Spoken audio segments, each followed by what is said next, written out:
Bharat media news కి స్వాగతం. Bulletin లో ముందుగా హెడ్లైన్స్.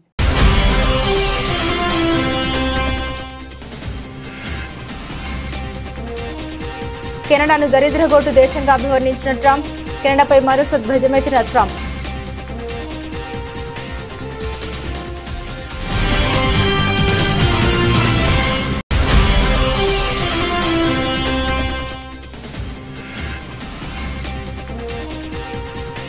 ఔరంగజేబ్ సమాధి వివాదంపై స్పందించిన ఆర్ఎస్ఎస్, ఈ సమాధి నేటికి సంబంధించింది కాదన్న ఆర్ఎస్ఎస్.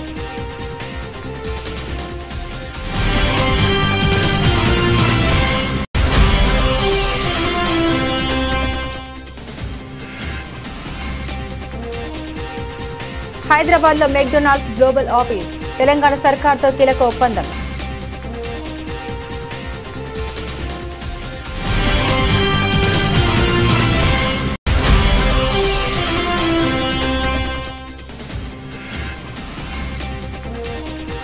అశోక్ లేలాండ్ బస్ తయారీ యూనిట్ ప్రారంభించిన మంత్రి నారా లోకేష్. విజయవాడ సమీపంలో అశోక్ లేలాండ్ బస్సు కర్మాగారం ప్రారంభం.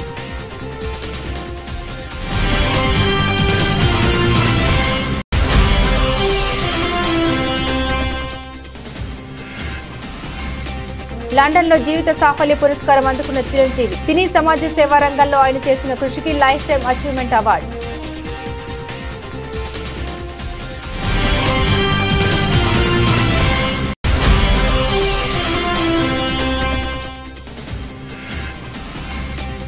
ఏపీజీబీ ప్రధాన కార్యాలయాన్ని కడప నుండి తరలించకండి, ప్రభుత్వాన్ని కోరిన వైసీపీ ఎంపీ అవినాష్ రెడ్డి.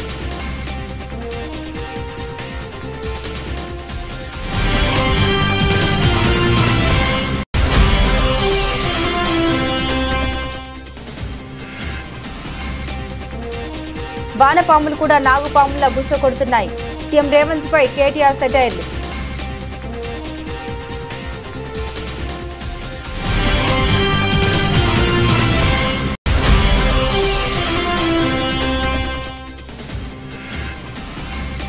విశాఖపట్నం అంతర్జాతీయ క్రికెట్ స్టేడియంకు వైఎస్ఆర్ పేరు తొలగింపు, స్టేడియం వద్ద వైసీపీ నేతల ఆందోళన.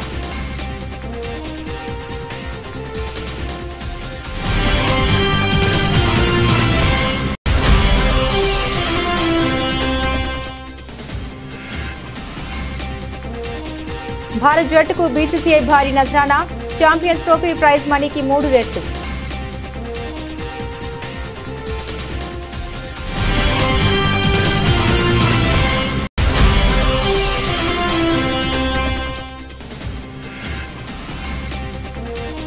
$92,000కు చెరువులో బంగారం ధర. మన దేశంలో పెళ్లిళ్ల సీజన్ కావడంతో బంగారానికి గిరాకీ.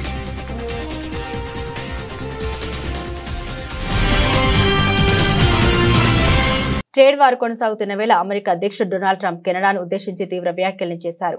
ఆ దేశం అత్యంత దరిద్రగొట్టు దేశాల్లో ఒకటి అని ఆయన అభివర్ణించారు. ఒక ఇంటర్వ్యూలో ఇతర దేశాలతో పోలిస్తే కెనడా పట్ల ఎందుకు కఠినంగా ఉంటున్నారని ప్రశ్నించగా ట్రంప్ ఈ వ్యాఖ్యలు చేశారు. తాను ప్రతి దేశంతో ప్రత్యక్షంగాను పరోక్షంగాను సంబంధాలు కలిగి ఉంటారని, కానీ కెనడాతో వ్యవహరించడం చాలా కష్టమని, కెనడా పరమ చెత్త దేశాల్లో ఒకటిగా అనిపిస్తుందని ట్రంప్ విమర్శించారు. కెనడాను 51వ రాష్ట్రంగా ఎందుకు పేర్కొంటున్నది కూడా ట్రంప్ వివరించారు. కెనడాకు అమెరికా ఏటా $200 బిలియన్ సబ్సిడీ ఇస్తుందని స్పష్టం చేశారు. అందుకే కెనడాను కూడా రాష్ట్రం అంటున్నామని వెల్లడించారు. అయితే కెనడా తమకేమీ అవసరం లేదని, వారి కలప, శక్తి వనరులు, ఆటోమొబైల్స్ కూడా అక్కర్లేదని ఆయన స్పష్టం చేశారు. ఇటీవల మార్క్ కార్నీ కెనడా ప్రధాన మంత్రిగా బాధ్యతలు స్వీకరించిన విషయం తెలిసిందే. ట్రంప్ వ్యాఖ్యలపై కార్నీ స్పందిస్తూ ట్రంప్ తన నోటి దురుసు వ్యాఖ్యల్ని ఆపితేనే చర్చలకు సిద్ధమని తేల్చి చెప్పారు.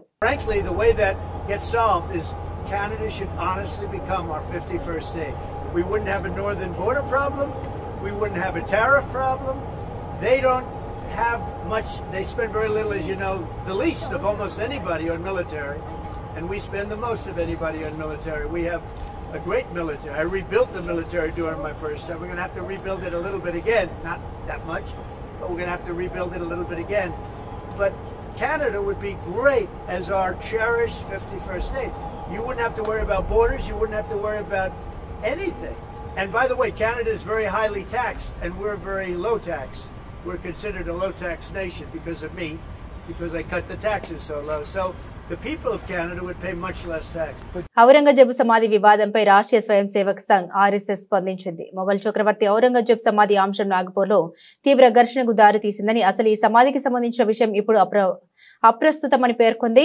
ఈ హింస సమాజానికి ఏమాత్రం మంచిది కాదని తెలిపింది. ఈ మేరకు ఆర్ఎస్ఎస్ సీనియర్ కార్యకర్త సునీల్ అంబేద్కర్ ప్రకటన విడుదల చేశారు. మహారాష్ట్రలోని ఔరంగజేబు సమాధిని కూల్చివేయాలంటూ డిమాండ్లు వినిపిస్తున్నాయి. ఈ అంశంపై నాగపూర్లో 2 వర్గాల మధ్య హింస చెలరేగింది. దీంతో అధికార యంత్రాంగం అప్రమత్తమైంది. ఔరంగజేబు సమాధి ఉన్న ప్రాంతంలో పోలీసు భద్రతను కట్టుదిట్టం చేసింది. మహారాష్ట్రలోని సంభాజీనగర్ జిల్లా కుల్దాబాద్ లో ఉన్న సమాధి వద్దకు వెళ్లే సందర్శకులపై ఆంక్షలు విధించింది. जो हम वायलेंस देख रहे हैं, I want to know how important it is because it happened a few meters away from the headquarters of the RSS.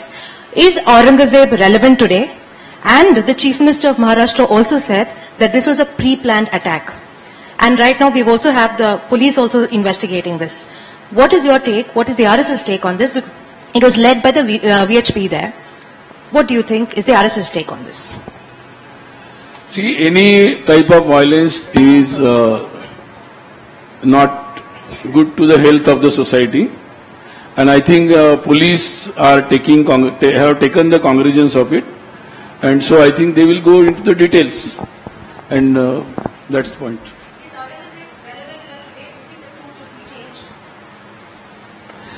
Is Aurangzeb relevant today? Do you think the tomb should be moved? I think not relevant.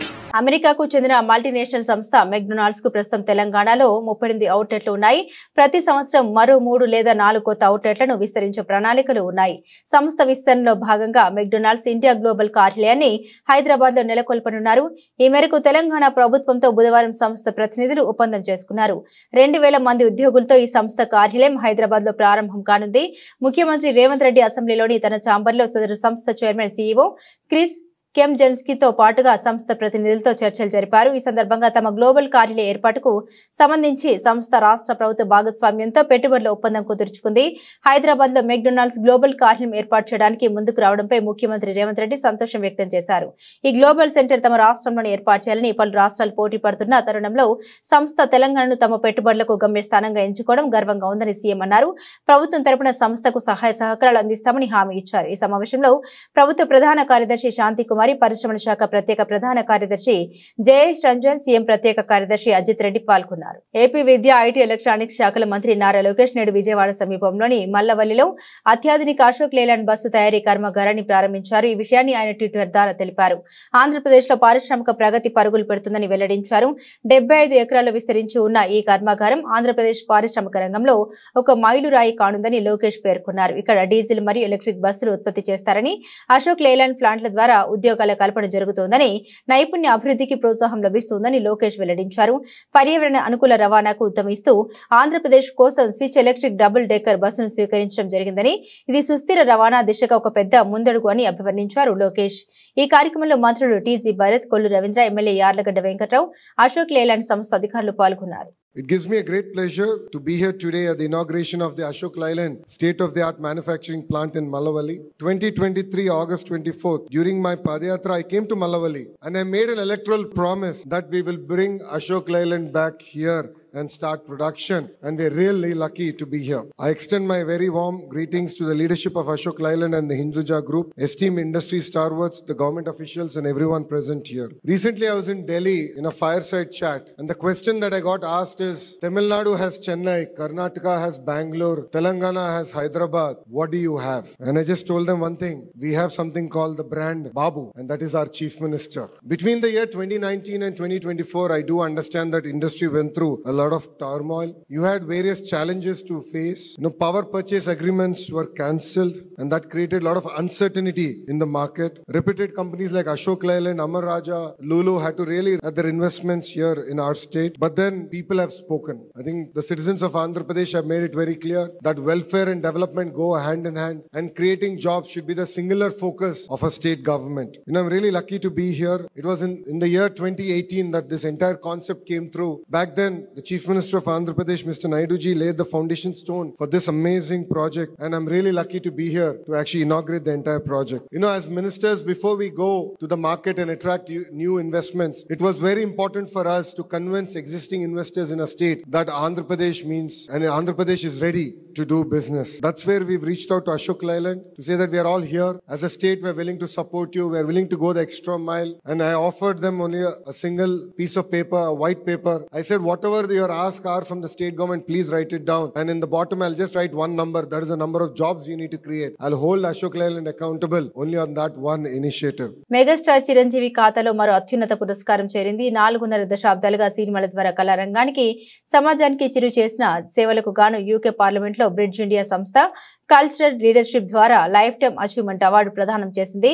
Britain కి చెందిన అధికార Labour party MP Navendu Mishra ఆధ్వర్యంలో పురస్కార ప్రదానోత్సవ వేడుక జరిగింది. ఈ కార్యక్రమంలో పార్లమెంట్ సభ్యులు Sojan Joseph, Bob Blackman తదితరులు పాల్గొన్నారు. మెగాస్టార్ పురస్కారం అందుకున్న ఫోటోలు, వీడియో ప్రస్తుతం సోషల్ మీడియాలో వైరల్ అవుతున్నాయి. వీటిపై మెగా అభిమానులు తమదైన శైలిలో స్పందిస్తున్నారు. ఇక గత ఏడాది ఏఎన్ఆర్ జాతీయ పురస్కారం పద్మ విభూషణ్ అవార్డును చిరు అందుకున్న సంగతి తెలిసిందే. అలాగే Guinness book of world record IIFA out standing achievement in Indian cinema గౌరవం కూడా చిరంజీవికి దక్కింది.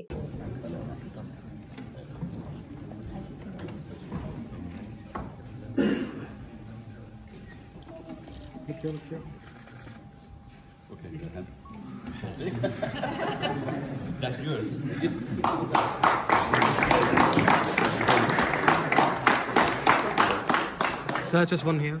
Thank you. Just one here.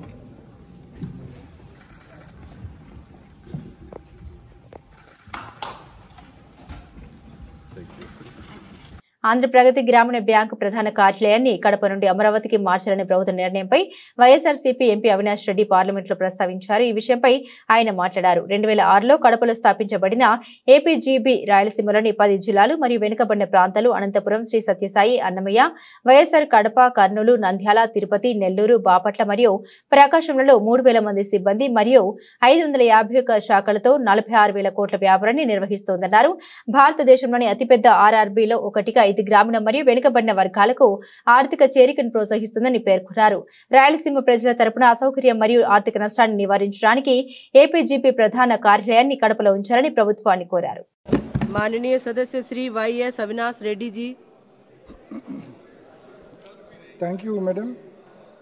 I would like to draw the attention of the House about the decision of the government to relocate the headquarters of Andhra Pragati Gramina Bank from Kadapa to Amaravati. Madam, Andhra Pragati Gramina Bank, established in the year 2006 at Kadapa as head office, manages business volume of 46,000 crores with nearly 3,000 staff members. It plays a crucial role in financial inclusion of rural and underserved communities, making it one of the largest RRBs in India. APGB has a wide network of 551 branches spread over 10 districts of Rayalaseema backward region, namely Anantapuram, Satyasai district, Annamaya district, YSR Kadapa district, Kurnool, Nandyal, Tirupati, Nellore, Bapatla and Prakasham districts of Andhra Pradesh. Madam, the government's decision of shifting the head office to Amaravati will increase operational expenses, reduce accessibility and alienate rural customers. The central location of the headquarters of this bank at Kadapa within its operational area is more conducive to fulfilling the bank's mandate. In view of the inconvenience and possible financial loss, on behalf of our backward area of Rayalaseema region people, we strongly urge the government not to shift the headquarters of Andhra Pragati Gramina Bank from Kadapa, madam. Thank you. రాష్ట్ర ముఖ్యమంత్రి CM Revanth రెడ్డిపై BRS working president KTR తీవ్రస్థాయిలో మండిపడ్డారు. భూమికి 3 ఫీట్లు ఉన్నోడు కూడా అసెంబ్లీలో చాలా మాట్లాడుతున్నాడని కేటీఆర్ తీవ్ర విమర్శలు చేశారు. సూర్యాపేటలో ఏర్పాటు చేసిన బీఆర్ఎస్ బహిరంగ సభలో కేటీఆర్ పాల్గొని ప్రసంగించారు. రేవంత్ రెడ్డి ఒక రాజకీయ పిగ్మీ, కేసీఆర్ మోకాలు ఎత్తుకు సరిపోనోడు కూడా అహో అహో అని గర్జిస్తున్నాడు. గ్రామ సింహాలు కూడా సింహాల్లాగా ఎగురుతున్నాయి, వానపాములు కూడా నాగుపాముల్లాగా బుసులు కొడుతున్నాయి. అలాంటి పరిస్థితి రాష్ట్రంలో వచ్చిందన్నారు. 2001లో గులాబీ జెండా ఎగరవేసి ఒక్కడిగా బయలుదేరి శూన్యం నుండి సునామీ సృష్టించి తెలంగాణ సాధించిన మహానాయకుడు కేసీఆర్. ఇది ఏ రాజకీయ మరుగుజ్జు అవునన్నా కాదన్నా వానపాములు నాగుపాములే బూసలు కొట్టినట్టు యాక్టింగ్లు చేసినా కేసీఆర్ ఆనవాళ్లు చెరిపేస్తామని డైలాగులు కొట్టినా చరిత్ర చెరిపివేయలేని సత్యం ఏందంటే కేసీఆర్ లేకపోతే తెలంగాణ రాష్ట్రం లేదు అనేది అక్షర సత్యం. ఎవరు అవునన్నా కాదన్నా ఇది వాస్తవం. కేసీఆర్ వెంట ఎందరో నడిచారు, ఎందరో ఆత్మ బలిదానాలు చేసుకున్నారు. చివరకు చావు నోట్లో తలపెట్టి కేసీఆర్ తెలంగాణ సాధించారని కేటీఆర్ తెలిపారు. కేసీఆర్ అహంకారమని దొరాని ఇదని అదని అడ్డం పొడుగు మాట్లాడి యూట్యూబ్ లో పనికిమాలిన చెత్త మాట్లాడి పనికిమాలిన తిట్లని తిట్టి ఇష్టం వచ్చిన విష ప్రచారం చేసి ఇవాళ అదే యూట్యూబ్ వాళ్ళని గుడ్డలు కూడా తీసుకొడతా అంటున్నాడు ముఖ్యమంత్రి. ఏ యూట్యూబ్ ను అడ్డం పెట్టుకొని ముఖ్యమంత్రి అయిండో ఈ సన్నాసి రేవంత్ రెడ్డి ఇవాళ అదే యూట్యూబ్ వాళ్ళనట గుడ్డలు కూడా తీసుకొడతారట ఆయన దగ్గరికి వస్తే. అంటే ఆయన కాడికి వస్తేనే అన్ని గుర్తొస్తున్నాయి. ఇదివరకేమో ఎవ్వరికి ఇక భార్యలు లేరు, పిల్లలు లేరు, ఈయనొక్కలకే ఉన్నారట. ఇదివరకేమో ఎవరిని పడతావాలని ఏది పడతా అనొచ్చు. ఒక్కొక్క కాన్స్టిట్యున్సీకి వచ్చి ఒక్కొక్క నాయకుడిని ఎంత అన్యాయంగా, ఎంత నీచాతి నీచంగా, ఎంత నికృష్టంగా మాట్లాడలేని భాషలో వికృతంగా మాట్లాడి ప్రజల మనసులు ఖరాబ్ చేసి, నెత్తి ఖరాబ్ చేసి, లేని ఆశ పెట్టి, దురాశ పెట్టి అధికారంలోకి వచ్చిన మోసం అంటే గుర్తొచ్చింది. నేను బడ్జెట్ అయిపోయింది, బయటికి వస్తున్నా, పేరొద్దులే గాని ఒక కాంగ్రెస్ సీనియర్ ఎమ్మెల్యే కలిసిండు. కలిసి నేనన్నా ఏమన్నా 100 రోజులు అంటిరి, ఏమైనా 6 గ్యారంటీలు అన్నా. 100 రోజులు అన్నా, మొదటి 100 రోజులు అనలేదు కదా, ఆఖరి 100 రోజులు ఇస్తామంటుండు. ఇవన్నీ ప్రజలకు చెప్పాలి. ఆఖరి 100 రోజులు ఇస్తారట. అంటే ఎంత లంగలో చూడురిగా మీరు. ఆడికెళ్ళి అసెంబ్లీకి వచ్చింది, మా బట్టన్న ఓ బ్యాగ్ పట్టుకొని వచ్చిండు. ఇక బ్యాగ్ చూడంగానే పాపం రేవంత్ రెడ్డికి పాత జ్ఞాపకాలన్నీ గుర్తుకొస్తున్నాయి అనుకుంటా. పాత జ్ఞాపకాలన్నీ పాపం ఉన్నాయి కదా, మంచి మంచి జ్ఞాపకాలు. సో ఆ బ్యాగ్ పట్టుకొని చూస్తే ఆ బ్యాగ్ ఓపెన్ చేస్తే ఏమున్నది, బ్యాగ్ తెరిస్తే విశాఖపట్నం అంతర్జాతీయ క్రికెట్ స్టేడియంకు వైఎస్ఆర్ పేరు తొలగించడం పట్ల నిరసన వ్యక్తం చేస్తూ వైసీపీ నేతలు ఆందోళనకు దిగారు. ప్రస్తుతం జరుగుతున్న ఏపీ అసెంబ్లీ సమావేశాల భాగంగా కూటమి ప్రభుత్వం వైఎస్ఆర్ జిల్లా పేరును వైఎస్ఆర్ కడప జిల్లాగా, తాడి గడప మున్సిపాలిటీకి వైజాగ్ క్రికెట్ స్టేడియానికి వైఎస్ఆర్ పేరును తొలగిస్తూ నిర్ణయం తీసుకుంది. ఈ నేపథ్యంలో కూటమి ప్రభుత్వంపై వైసీపీ నేతలు విమర్శలు గుప్పిస్తున్నారు. విశాఖ క్రికెట్ స్టేడియంకు వైఎస్ఆర్ పేరును తొలగించడంపై ఈ రోజు వైసీపీ నేతలు ఆందోళనకు పిలుపునిచ్చారు. ఈ నిరసనలో భాగంగా ఆ పార్టీ కార్యకర్తలు, నేతలు మధురవాడలోని క్రికెట్ స్టేడియంకు చేరుకుని వైఎస్ఆర్ విగ్రహం ముందు నిరసనకు దిగారు. స్టేడియానికి తిరిగి వైఎస్ఆర్ పేరును జోడించాలని వారు డిమాండ్ చేస్తున్నారు. లేని పక్షంలో రాష్ట్ర వ్యాప్తంగా నిరసన ఉధృతం చేస్తామంటున్నారు. ఇక ఈ స్టేడియంలో మార్చి 24, 30 తేదీల్లో ఐపీఎల్ మ్యాచ్లు ఉన్న విషయం తెలిసిందే. దీంతో స్టేడియం వద్ద పోలీసులు భారీ బందోబస్తును ఏర్పాటు చేశారు. 9 నెలల క్రితం రాష్ట్రంలో ప్రభుత్వం మారిన తర్వాత, కూటమి ప్రభుత్వం అధికారంలోకి వచ్చిన తర్వాత అసలు వైఎస్ఆర్ అనేటువంటి బ్రాండ్ ఈ రాష్ట్రంలో ఉండడానికి వీల్లేదు. వైఎస్ఆర్ కాంగ్రెస్ పార్టీ ఉండడానికి వీల్లేదు, వైఎస్ఆర్ బ్రాండ్ ఉండడానికి వీల్లేదు. రాజశేఖర రెడ్డి గారి పేరుని ఎక్కడా కూడా కనబడకుండా చేయాలనేటువంటి వారి తాపత్రయం గడిచినటువంటి 9 మాసాలుగా చూసాం. 2024 జూన్లో వారు అధికారంలోకి రావడమే నాగార్జున యూనివర్సిటీలో ఉన్నటువంటి రాజశేఖర రెడ్డి గారి విగ్రహాన్ని తొలగించారు. బాపట్లలో అయితే రాజశేఖర రెడ్డి గారి విగ్రహానికి ఏకంగా నిప్పు పెట్టారు. సీతకొండ దగ్గర ఆ రోజు వైఎస్ఆర్ కాంగ్రెస్ పార్టీ ప్రభుత్వంలో అభివృద్ధి చేసినటువంటి బీచ్ వ్యూ పాయింట్ ఏదైతే ఉందో దానికి వైఎస్ఆర్ వ్యూ పాయింట్ అని పెడితే దాన్ని ధ్వంసం చేశారు. ఇక అనేక పథకాలకి, ఆరోగ్యశ్రీ పథకానికి కానీ, ఇతరితరగా ఆ రోజు మా హయాంలో వచ్చినటువంటి రైతు భరోసా కేంద్రాలకు కానీ వీటన్నిటిని కూడా పేర్లు తొలగించినటువంటి సందర్భాలు చూసాం. చివరికి ఇది ప్రభుత్వం ఆధీనంలో లేకపోయినా ఆంధ్ర క్రికెట్ అసోసియేషన్ ఆధ్వర్యంలో, బీసీసీ ఆధ్వర్యంలో ఉన్నటువంటి ఇంటర్నేషనల్ స్టేడియంకి మీరు చూస్తే ఆ ఇంటర్నేషనల్ టికెట్స్ కూడా ఏదైతే టికెట్స్ ఇష్యూ చేసినప్పుడు కానీ, లేదా మొన్న రీసెంట్గా రేపు 24న జరగబోతున్నటువంటి ఐపీఎల్ మ్యాచెస్లో సంబంధించినటువంటి టికెట్లు ఇష్యూ చేసినప్పుడు కానీ దాని మీద కూడా వైఎస్ఆర్ స్టేడియం అనే మెన్షన్ చేశారు. తీరా ఈరోజు మీరు చూడండి, అక్కడ నూతనంగా ఒక ఆర్చ్ని నిర్మించారు. అలాగే స్టేడియంకి సంబంధించినటువంటి ఫసాడ్ కూడా నూతనంగా నిర్మాణం చేశారు. ఈ గేటు కూడా పూర్వం నుంచి ఆర్వీవీకే ప్రసాద్ గారి పేరిట మెయిన్ ఎంట్రన్స్ గేట్గా దానికి నామకరణం ఉంది. మరి దాన్ని ప్రసాద్ గారి పేరు, పెద్దలు ఆర్వీవీకే ప్రసాద్ గారి పేరుని కొనసాగించారు. పైన ఉన్నటువంటి డాక్టర్ వైఎస్ఆర్ పేరుని మాత్రం పూర్తిగా తొలగించినటువంటి విషయాన్ని ఇక్కడ నేరుగా మీకు కనబడతా ఉంది, ఇక్కడ కనబడతా ఉంది. ఆ పైన ఉన్నటువంటి స్టేడియం పైన ఉన్నటువంటి ఆ నేమింగ్ చేసినప్పుడు కూడా ఆ ఫసాడ్లో కూడా కేవలం ఏసీఏ వీడీసీఏ ఇంటర్నేషనల్ స్టేడియం అని చెప్పి క్రికెట్ స్టేడియం అని చెప్పి మెన్షన్ చేశారు తప్ప రాజశేఖర రెడ్డి గారి పేరుని ఎక్కడా కూడా వారు మెన్షన్ చేయడం కానీ వారు ఎక్కడ వారి పేరు రాయడం కానీ లేదు. ఇది కూడా ఇక్కడ ఉన్నటువంటి రాజశేఖర రెడ్డి గారి విగ్రహం ఇది మేము పెట్టిందో లేదా ప్రభుత్వం పెట్టిందో కాదు. నేరుగా ఆ రోజు ఆంధ్ర క్రికెట్ అసోసియేషన్ ఆధ్వర్యంలో ఆ రోజు రాజశేఖర రెడ్డి గారి విగ్రహాన్ని ఇక్కడ స్థాపించారు. దానికి ఎంట్రీ గేట్ కూడా మీరు చూసుంటారు. ఇప్పుడు మేము పూలదండ వేయడానికి వెళ్ళినప్పుడు కూడా స్టేడియం లోపలికి వెళ్ళి దానికి ఎంట్రన్స్ ఉందనేటువంటి విషయాన్ని కూడా మీరు అందరూ కూడా గమనించారు. గత కొద్ది రోజులుగా hero Nithin Robin Hood cinema promotions కోసం చాలా హార్డ్ వర్క్ చేస్తున్నారు.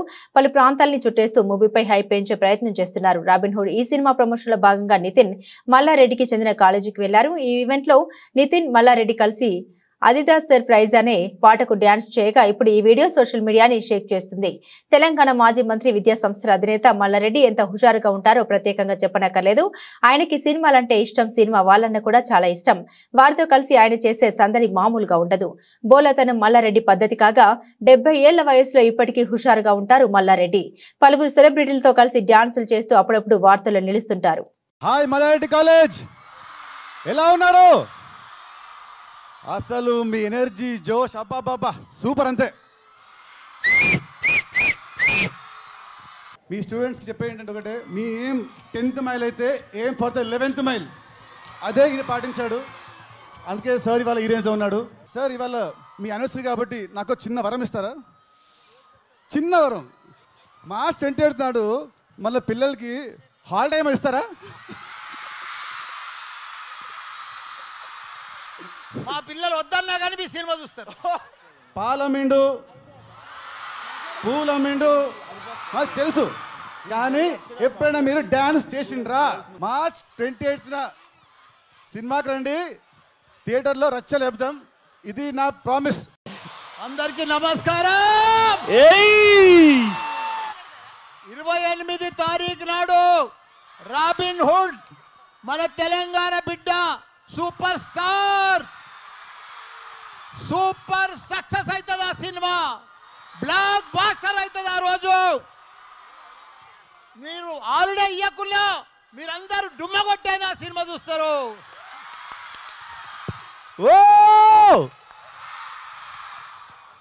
హాయ్ మల్లారెడ్డి స్టూడెంట్స్, ఇక్కడ మెడికల్ స్టూడెంట్స్ ఎంతమంది ఉన్నారు? సో బేసిక్గా నేను బైపీసీ స్ట్రీమ్ నుంచే లాంగ్ టర్మ్ కోచింగ్ కూడా తీసుకొని డాక్టర్ అవుదాం అనుకున్నాను. డైరెక్టర్ని అయ్యాను. నా ఫ్రెండ్స్ అందరూ డాక్టర్లే. బట్ నిజంగా డాక్టర్ అవ్వడం ఎంత కష్టం అనేది తెలుసు. నా ఫ్రెండ్స్ అందరిని చూస్తున్నాను. సో మీరందరూ వెరీ వెరీ రెస్పెక్టబుల్ ప్లేస్లో ఉన్నారు. అండ్ నేను ఎక్కువ మీ టైం తీసుకోను. మీలో ఎంత జోష్ ఉందో, మల్లారెడ్డి సార్లో ఎంత జోష్ ఉందో అంత జోష్ ఈ సినిమాలో ఉంటుంది. డెఫినెట్గా ఈ సినిమాలో ఎంటర్టైన్మెంట్ మీ అందరికీ నచ్చుతుంది. అండ్ ఈ సినిమా ఎండ్లో ఒక స్మాల్ క్యామియో చేశారు మన Australian cricketer David Warner and మన హైదరాబాద్ మామ అయిన డేవిడ్ వార్నర్. సో ఆయన్ని కూడా మీరు ఫస్ట్ టైం స్క్రీన్ మీద చూడబోతున్నారు. డెఫినెట్గా సినిమా మాత్రం మిమ్మల్ని డెఫినెట్గా ఎంటర్టైన్ చేస్తుంది. మార్చ్ 28 రాబిన్ హుడ్ థియేటర్స్లో చూడండి. సారు ఒక మాట చెప్పాలంటే, సార్ పాలమ్మి పూలమ్మి ఇక్కడ దాకా వచ్చి మీ అందరి మనసులు ఎలా గెలుచుకున్నారో రాబిన్ హుడ్ కూడా ఎంటర్టైన్మెంట్ చేసి డాన్సులు చేసి ఫైట్లు చేసి మీ అందరి మనసులు డెఫినెట్గా గెలుచుకుంటాడు. Thank you so much. బుల్లితెర యాంకర్ విష్ణుప్రియ గురువారం ఉదయం పంజాగుట్ట పోలీస్ స్టేషన్ కు చేరుకున్నారు. తన అడ్వకేట్ తో కలిసి ఉదయం 10 గంటల ప్రాంతంలో స్టేషన్ కు వెళ్లారు. బెట్టింగ్ యాప్ ప్రమోషన్స్ కు సంబంధించిన కేసులో విచారణకు హాజరయ్యారు. వాస్తవానికి ఈ కేసులో మంగళవారం విచారణకు రావాలంటూ పంజాగుట్ట పోలీసులు నోటీసులు జారీ చేయగా షూటింగ్ కారణంగా విష్ణుప్రియ ఆ రోజు గైరు హాజరయ్యారు. తన తరపున శేఖర్ భాషను పోలీస్ స్టేషన్ కు పంపించారు. ఈ క్రమంలోనే గురువారం ఉదయం విష్ణుప్రియ విచారణకు హాజరయ్యారు. తెలుగు రాష్ట్రాల్లో బెట్టింగ్ యాప్ల కారణంగా చాలా మంది ఆత్మహత్యలకు పాల్పడ్డారు. ఎంతో మంది అప్పుల ఊబిలో చిక్కుకొని దిక్కుతోచని పరిస్థితిలో పడ్డారు. ఈ యాప్స్ కు సెలబ్రిటీలు, సోషల్ మీడియా ఇన్ఫ్లుయెన్సర్లు ప్రమోషన్ చేయడంపై ఐపీఎస్ అధికారి Telangana RTC MD Sajjanar social media వేదిక ద్వారా ఫైట్ చేస్తున్న విషయం తెలిసిందే. సజ్జనార్ ట్వీట్లతో ఏపీ తెలంగాణ పోలీసులు స్పందించి సోషల్ మీడియా ఇన్ఫ్లుయెన్సర్లపై కేసులు పెడుతున్నారు. తాజాగా 11 మంది ఇన్ఫ్లుయెన్సర్లపై కేసు నమోదు చేసిన తెలంగాణ పోలీసులు విచారణకు రమ్మంటూ వారికి నోటీసులు పంపించారు. ఇందులో యాంకర్ విష్ణుప్రియ, శ్యామలతో పాటు పలువురు యూట్యూబర్లు, ఇన్ఫ్లుయెన్సర్లు ఉన్నారు. ఇటీవల ముగిసిన ఐసీసీ ఛాంపియన్స్ ట్రోఫీలో రోహిత్ శర్మ సారథ్యంలోని భారత జట్టు విజేతగా నిలిచిన విషయం తెలిసిందే. దాదాపు పుష్కర కాలం తర్వాత మరోసారి టీమిండియా టైటిల్ కైవసం చేసుకుంది. టోర్నీలో ఒక మ్యాచ్ కూడా ఓడిపోకుండా ట్రోఫీ దక్కించుకోవడం విశేషం. మార్చి 9న న్యూజిలాండ్ తో జరిగిన ఫైనల్లో భారత జట్టు విజయం సాధించి ముచ్చటగా మూడోసారి ట్రోఫీని గెలుచుకుంది. ఇలా ఐసీసీ మెగా ఈవెంట్ లో అద్భుతమైన ప్రదర్శనతో ఆకట్టుకున్న భారత జట్టుగా తాజాగా బీసీసీఐ భారీ నజరాన్ని ప్రకటించింది. టీమిండియాకు 58 కోట్ల నగదు బహుమతి ప్రకటించింది. ఆటగాళ్లతో పాటు సిబ్బంది సెలక్షన్స్ కమిటీకి ఈ నగదు అందజేయనున్నట్టు తెలిపింది. ఈ మేరకు బీసీసీఐ కీలక ప్రకటన విడుదల చేసింది. ఐసీసీ ఛాంపియన్స్ ట్రోఫీ 2025లో విజయం సాధించిన జట్టుకు 58 కోట్ల నగదు బహుమతిని ప్రకటించడం ఆనందంగా ఉంది. ఈ క్యాష్ రివార్డు ఆటగాళ్లు, కోచింగ్ సహాయక సిబ్బందితో పాటుగా పురుషుల సెలక్షన్ కమిటీ సభ్యులకు వర్తిస్తుందని బీసీసీఐ ప్రకటించింది. వరుసగా 2 ఐసీసీ టోర్నీలో విజేతగా నిలిచిన భారత జట్టు ఆటగాళ్ల నిబద్ధతను బోర్డు గుర్తించకుండా ఉండదు. వారి శ్రమకు ఈ నగదు బహుమతిని అందిస్తుంది. ఆటగాళ్లు, కోచింగ్ సహాయక సిబ్బంది, సెలక్షన్స్ కమిటీ సభ్యులకు నజరాన ప్రకటించడం ఆనందంగా ఉంది. దీనికి వారంతా అర్హులే అని బీసీసీ అధ్యక్షుడు రోజర్ బిన్నీ, కార్యదర్శి దేవాజిత్ సైకియా అన్నారు. బంగారం ధరలు భారీగా పెరుగుతున్నాయి. పసిడి ధర 92,000 మార్కుకు చేరుకుంది. అంతర్జాతీయంగా నెలకొన్న డిమాండ్ కారణంగా ఇటీవల 90,000 మార్కు దాటింది. మన దేశంలో పెళ్లిళ్ల సీజన్ కావడంతో బంగారానికి గిరాకీ పెరిగింది. ఢిల్లీలో 10 గ్రాముల స్వచ్ఛమైన బంగారం ధర ఈ రోజు 700 పెరిగి 91,950 రూపాయలకు చేరుకుందని ఆల్ ఇండియా సరఫా అసోసియేషన్ వెల్లడించింది. పశ్చిమ ఆసియాలో నెలకొన్న అనిశ్చిత పరిస్థితులకు తోడు అమెరికా ఆర్థిక వ్యవస్థలో వృద్ధి నెమ్మదించడం కూడా బంగారం వైపు పెట్టుబడులు మళ్లించేందుకు దోహదం చేస్తున్నాయి. దీంతో అంతర్జాతీయంగా బంగారానికి డిమాండ్ పెరిగింది. ఢిల్లీలో 99.9% స్వచ్ఛత కలిగిన 10 గ్రాముల బంగారం ధర నిన్న 91,250 రూపాయలు ఉండగా ఈ రోజు 700 రూపాయలు పెరిగింది. ట్రంప్ అధికారంలోకి వచ్చాక వాణిజ్య భయాలు నెలకొన్నాయి. దీంతో పెట్టుబడిదారులు సురక్షిత పెట్టుబడిగా భావించే బంగారం వైపు మొగ్గు చూపుతున్నారు. బులెటిన్ ముగించే ముందు హెడ్లైన్స్ మరోసారి.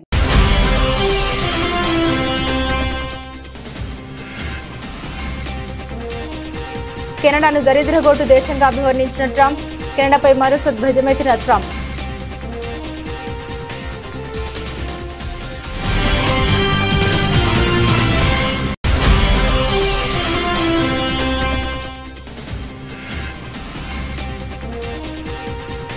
ఔరంగజేబ్ సమాధి వివాదంపై స్పందించిన ఆర్ఎస్ఎస్, ఈ సమాధి నేటికి సంబంధించింది కాదన్న ఆర్ఎస్ఎస్.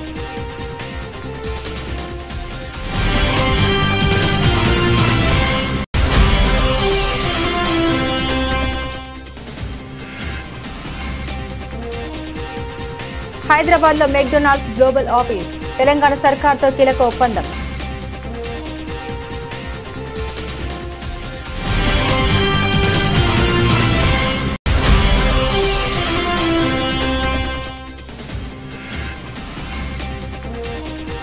అశోక్ లేలాండ్ బస్ తయారీ యూనిట్ ప్రారంభించిన మంత్రి నారా లోకేష్. విజయవాడ సమీపంలో అశోక్ లేలాండ్ బస్సు కర్మాగారం ప్రారంభం.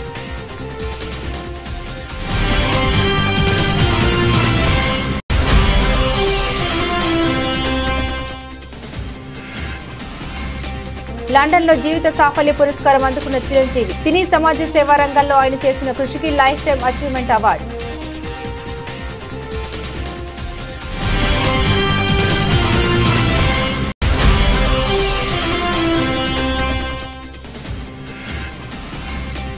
ఏపీజీబీ ప్రధాన కార్యాలయాన్ని కడప నుండి తరలించకండి, ప్రభుత్వాన్ని కోరిన వైసీపీ ఎంపీ అవినాష్ రెడ్డి.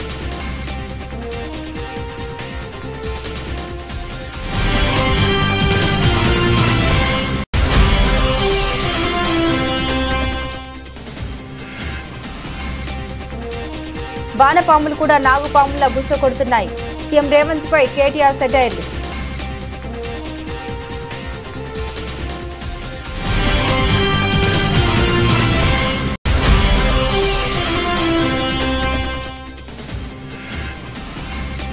విశాఖపట్నం అంతర్జాతీయ క్రికెట్ స్టేడియంకు వైఎస్ఆర్ పేరు తొలగింపు. స్టేడియం వద్ద వైసీపీ నేతల ఆందోళన.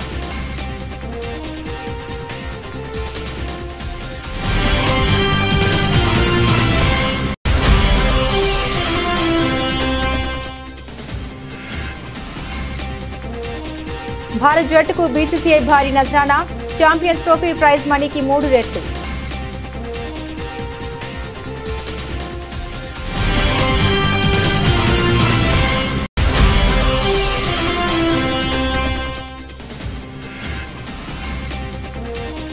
$92,000కు చెరువులో బంగారం ధర.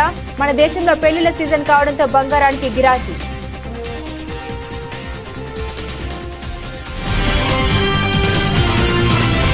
ఇవి బులెటిన్ లోని విశేషాలు. తిరిగి మరో బులెటిన్ తో మళ్ళీ కలుసుకుందాం. అంతవరకు సెలవు. నమస్కారం.